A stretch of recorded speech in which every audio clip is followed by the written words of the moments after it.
Desde que el hombre existe, miles de cosas cambiaron y otras permanecen inmutables. Pasaron miles de años y miles de preguntas, pero siempre quedará la última pregunta.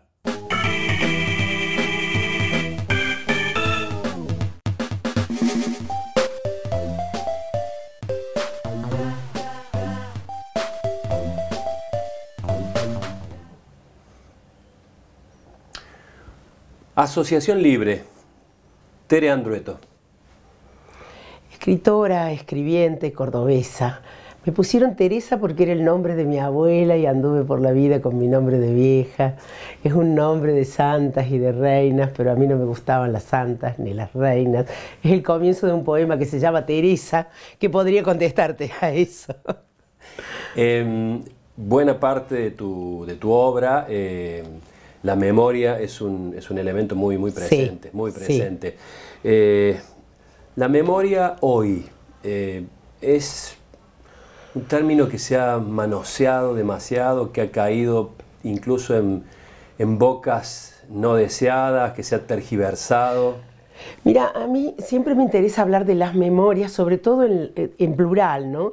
Sobre todo en lo que hace a la creación y a la escritura, porque en la literatura, o en la escritura, en las ficciones, siempre se trata de lo singular. Entonces, quizá el riesgo es uniformar como en una sola memoria, en una sola forma de memoria, o el temor de que eso se quede como rígido, sin alimentarse de toda la diversidad que esas memorias atraviesan, ¿no?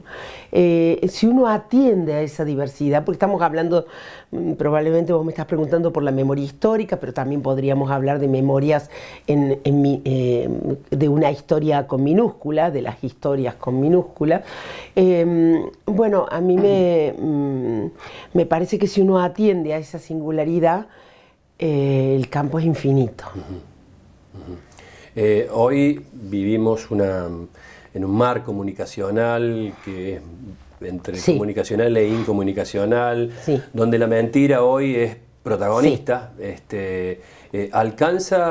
Corremos el riesgo de que esa memoria sea reescrita, esa memoria sea la memoria y las memorias sean sí. tergiversadas. Sí, claro, porque digamos los relatos, porque todo es relato, ¿no? Entonces los relatos, hay una disputa por los relatos y la necesidad de que haya ciertos relatos que se vuelven hegemónicos, hay una tensión por apropiarse, en un sentido o en otro, de cada cosa que sucede, del relato de cada hecho histórico, de cada tragedia de los pueblos y demás. Entonces, frente a eso me parece que la escritura, la ficción, para decirlo mejor, hace un contrapeso si se ocupa de hacer que esa memoria o esas memorias estén siempre reabriendo la herida, supurando, digamos, no cerrándose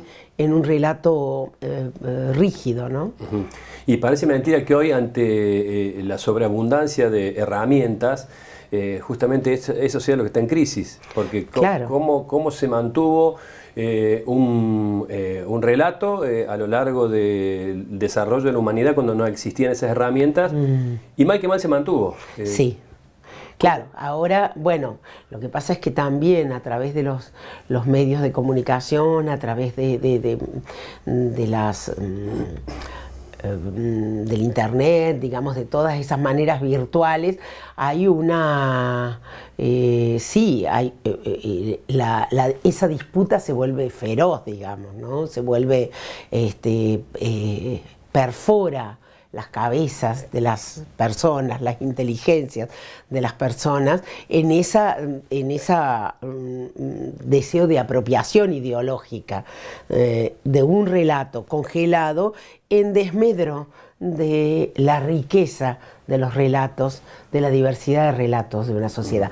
Y bueno, frente a eso, la pelea es desigual, ¿no? Pero frente a eso, bueno, educación, diversidad, lecturas, bueno, eso que muchas veces las personas no pueden hacer porque no tienen el tiempo suficiente, y entonces son objeto de esa penetración ideológica, le llamaría, y se produce, bueno, eso que es tan peligroso y también tan frecuente, ser hablado por otros sin encontrar la propia palabra.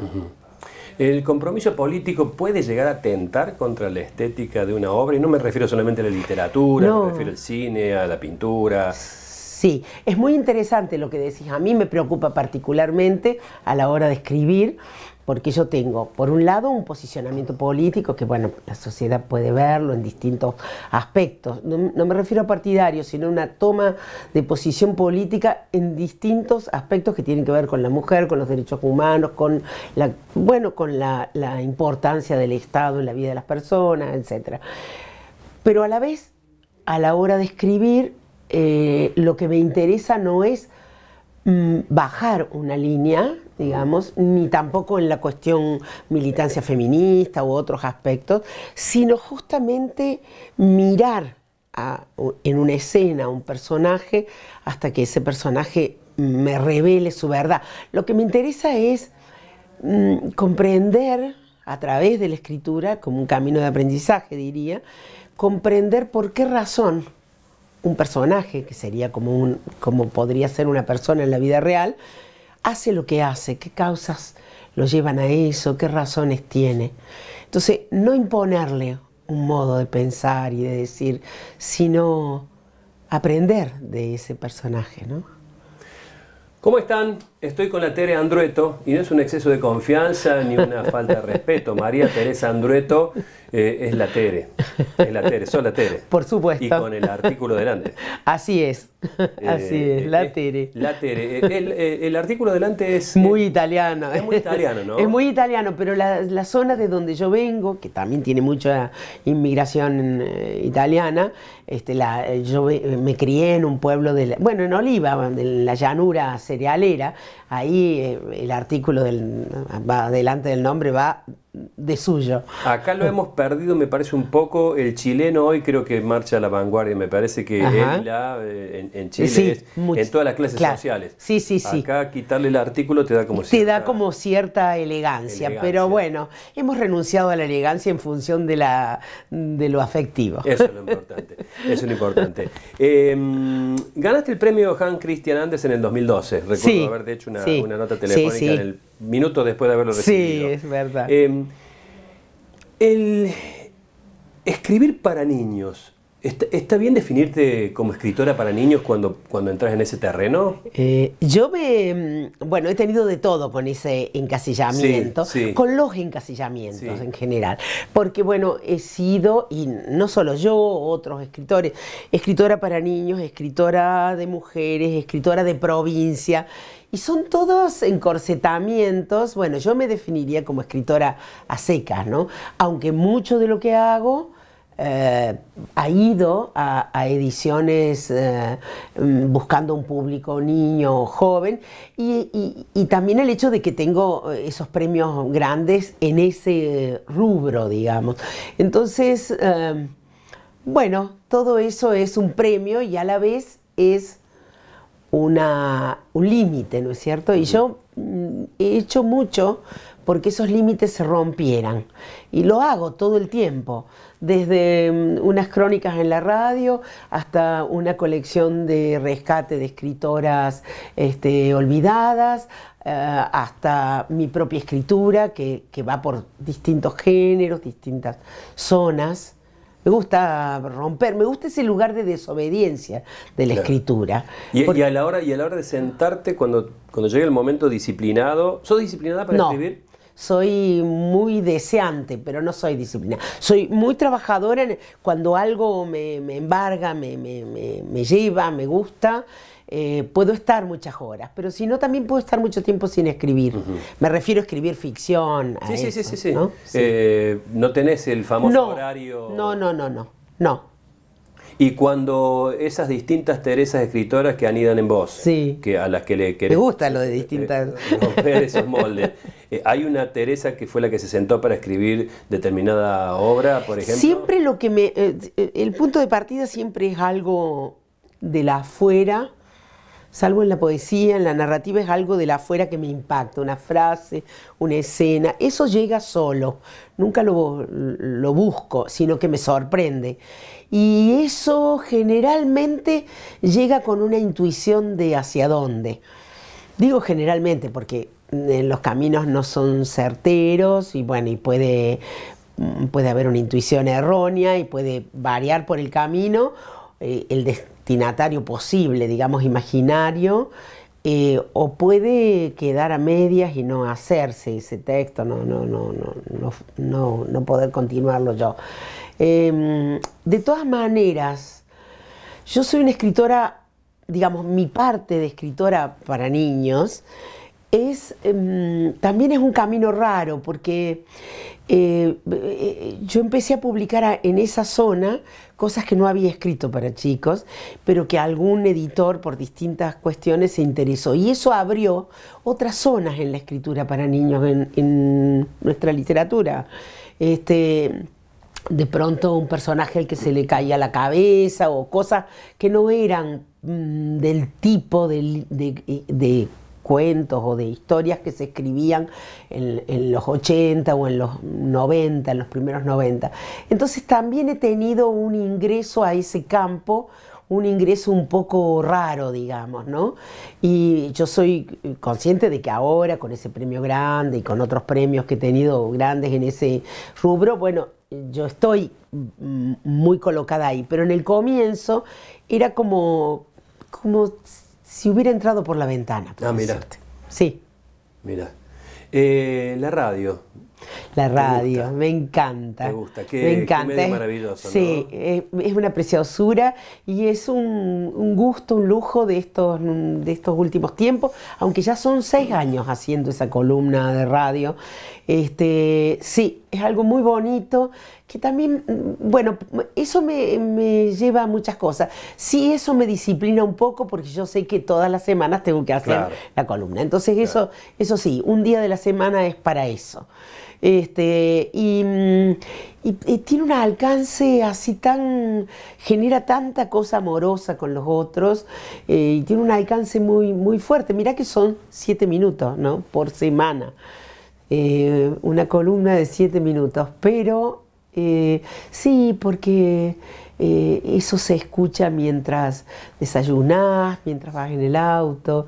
Tiene algo que la escritura no tiene, pide otras cosas la escritura, ¿no? Pero así todo, como me decía un viejo productor de radio, no sabés la cantidad de letras en un papel que entran en 7 minutos. No, son 3 páginas. Ah, bueno, la tenés. Mira quién le vengo a contar. 3 páginas, yo 2 páginas y media, 3 páginas, porque yo la escribo la columna, la crónica, y que ahí hay algo distinto, porque ahí no hay ficción, hay trabajo, yo relaciono cosas, pero el punto de origen es algo del mundo real. Y sí, 2 páginas y media, 3 páginas, más o menos son los 7 minutos. Hay que llenarlas. Hay que llenarlas. En Lengua Madre, obra tuya, recientemente estrenada en teatro, hay un hermoso, permíteme el término, corte generacional en 3 mujeres que han atravesado a su manera la dictadura. Exacto. Hay una mujer en el centro, que es madre y a la vez hija, que la pasó por el medio, una madre que tiene una relación frente a la dictadura y una hija que tiene una relación frente a la dictadura. Es maravilloso porque hoy también vemos quizás nietos de militantes montoneros que hoy están con Milei. Por supuesto, todo eso, ¿no? ¿Y qué es lo que pasa? Me parece que ahí es lo que sucede, es tremendo eso que decís, pero sí. Pasa, ¿eh? Pasa, absolutamente. No estamos hablando de ficción. No, pasa, es tremendo. Yo creo que se juntan muchas cosas, porque, por lo menos en los personajes de la novela, pero como un eco también de lo que suele pasar fuera de las ficciones, está, por un lado, en este caso, la dictadura y las distintas miradas o modos de transitarlo por X condiciones de las tres mujeres, pero está también la lucha madres e hijas, y entonces a veces por rebelarse contra el padre o la madre, alguien busca un camino opuesto. Y ahí vamos a algo que es más complejo que escribir y que todo, que es la maternidad, la paternidad, ¿no? Cómo se produce esa relación y por qué a veces, aún en el gesto amoroso de criar, sucede esto, ¿no? ¿Y vos, como hija, cómo te juzgarías?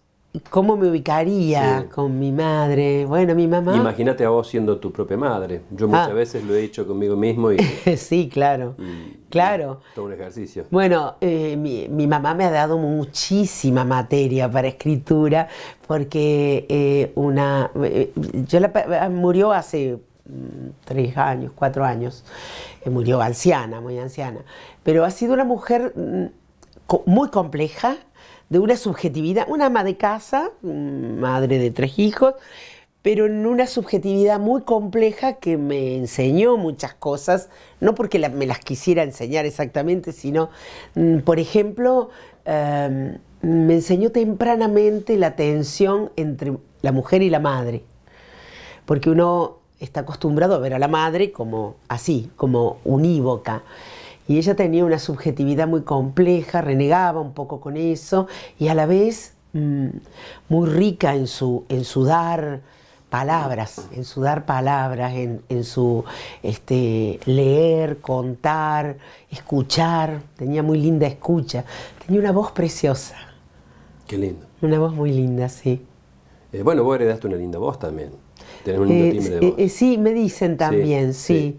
Sí, me dicen, pero sí, tengo así como ese recuerdo de su voz contándonos cuentos o leyéndonos o contándonos historias. Ahora, también es una madre con la que peleé, tensé, discutí, o sea, esa es la madre que viene de regreso cuando uno ya pasó adolescencia y todo. Pero, y bueno, bueno, fíjate que con respecto a la dictadura, uno tiene como... Yo cuando era joven, era estudiante universitaria, tuve una militancia en el centro de estudiantes, y yo pensaba que mi mamá no entendía nada de la vida, como uno piensa cuando tiene 18 años, no sé. Y al cabo de los años encontré una carta, un fragmento de una carta que fue el punto de partida para escribir Lengua Madre. La encontré metida en un libro y ahí ella me decía algunas cosas del pueblo, ¿no?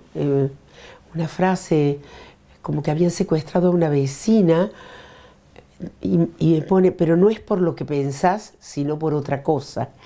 Yo digo, no es que no sabía, tenía miedo. Claro. Bueno, un poco eso me llevó a Lengua Madre, ¿no?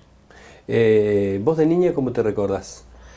Yo me recuerdo como una niña acomplejada, muy introspectiva, con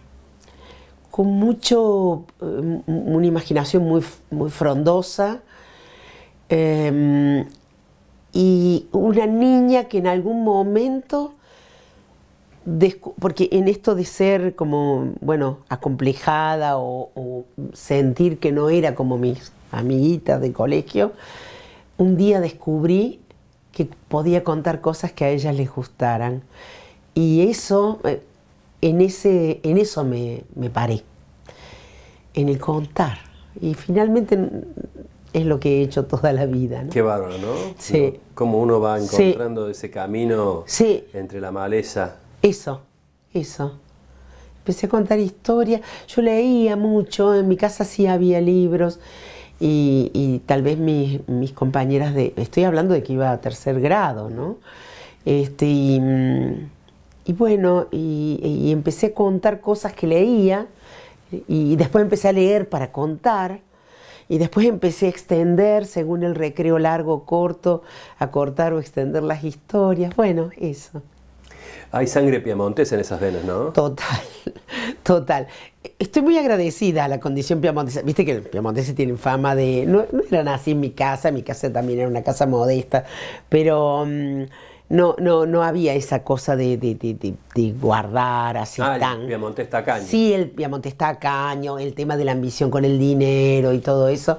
No la viví en mi casa, pero sí una mentalidad práctica fuerte de mi papá, de mis abuelas, mi abuela materna, no tanto de mi madre, que era más volada, pero vos sabés que le estoy muy agradecida a esa parte, a esa cuota piamontesa, porque me permitió arreglármelas en la vida, digamos, con los trabajos de vivir. Uno tiene que saber que si quiere, si escribe o también en otras cosas, bueno, uno tiene que afincarse en otro trabajo, en un trabajo que le permita crear, que le dé algo de tiempo para crear, pero que lo sostenga uno en la vida, porque la cuestión económica, en el mejor de los casos, si llega tarde, llega avanzada la vida.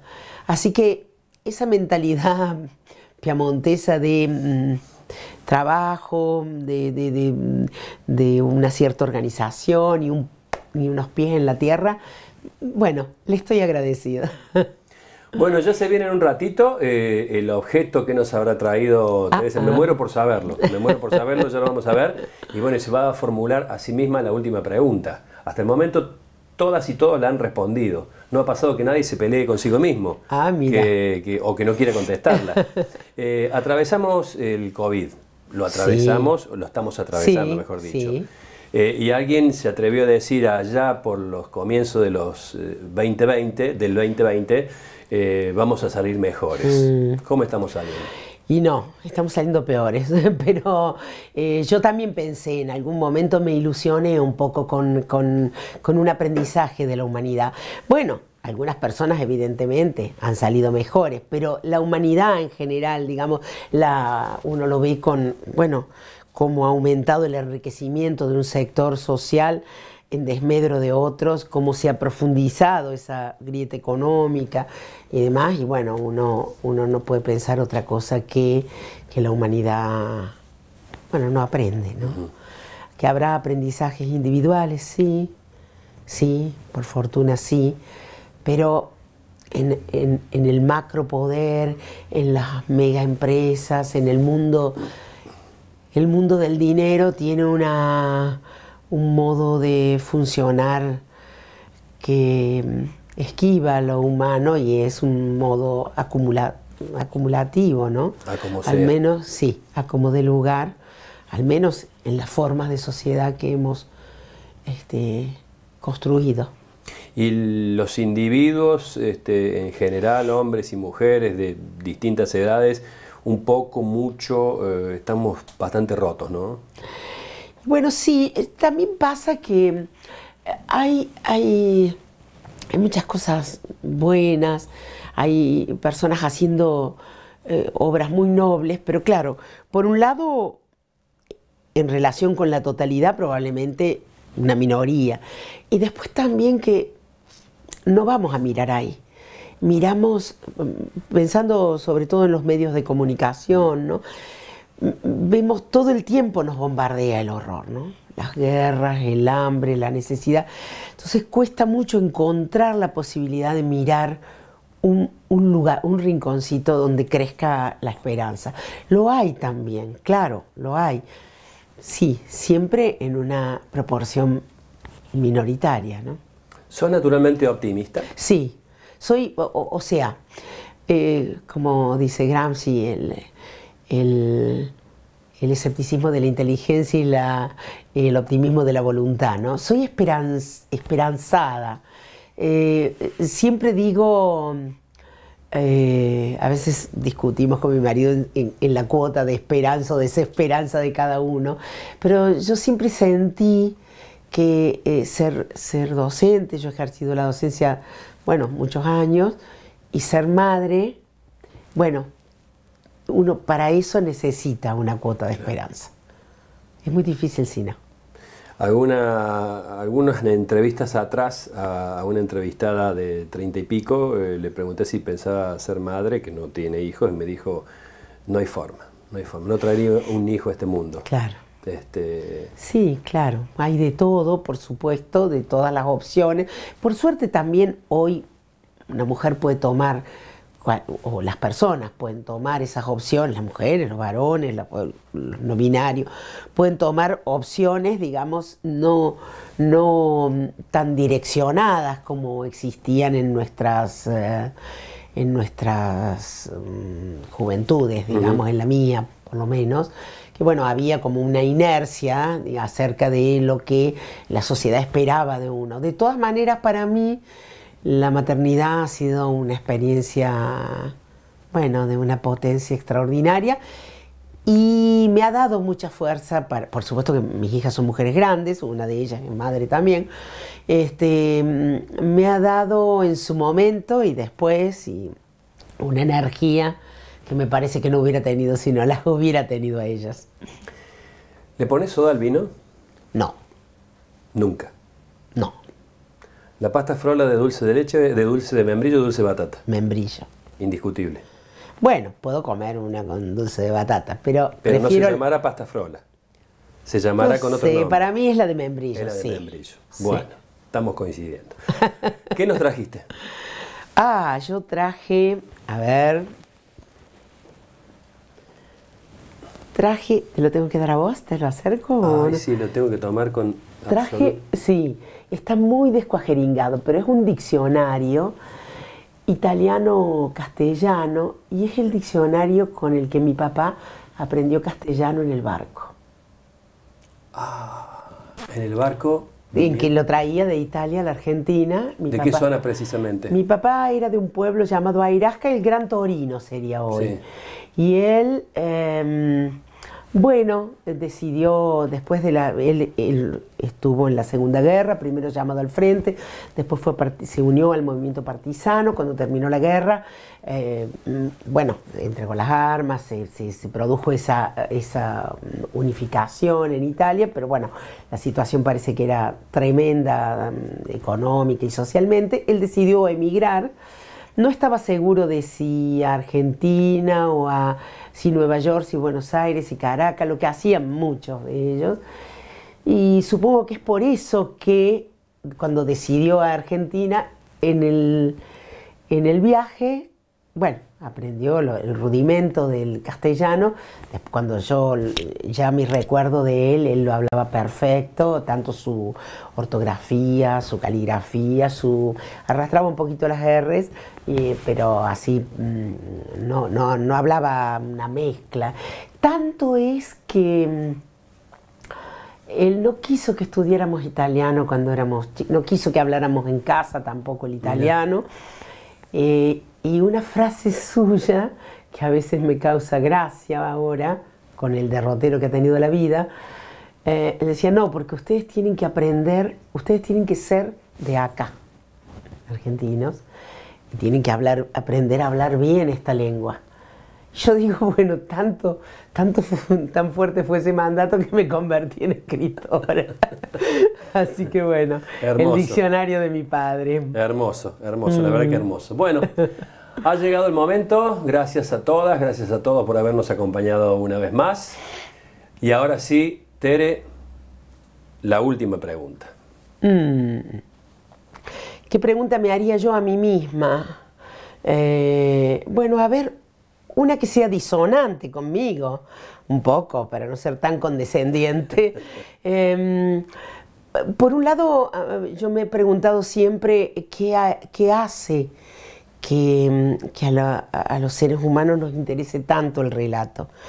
Y por otra parte, empecé a contar de muy chica y a escribir después de más joven, pero demoré mucho en animarme a mostrar. Y entonces hoy me diría, ¿por qué? ¿Por qué no te animaste? ¿Por qué? Y lo extendería a otros, porque creo que si uno se anima a mostrarle a los otros, es también que se anima a mostrarse en su fragilidad, en su error y demás. Entonces me reprocharía un poco eso hoy. ¿Te parece? Me parece. Gracias, Tere. No, por favor. Muchas gracias.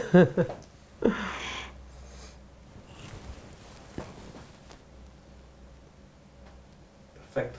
¿Salió bien? ¿Todo bien? foti? Sí. Sí, voy a hacer una fotito. Sí, claro.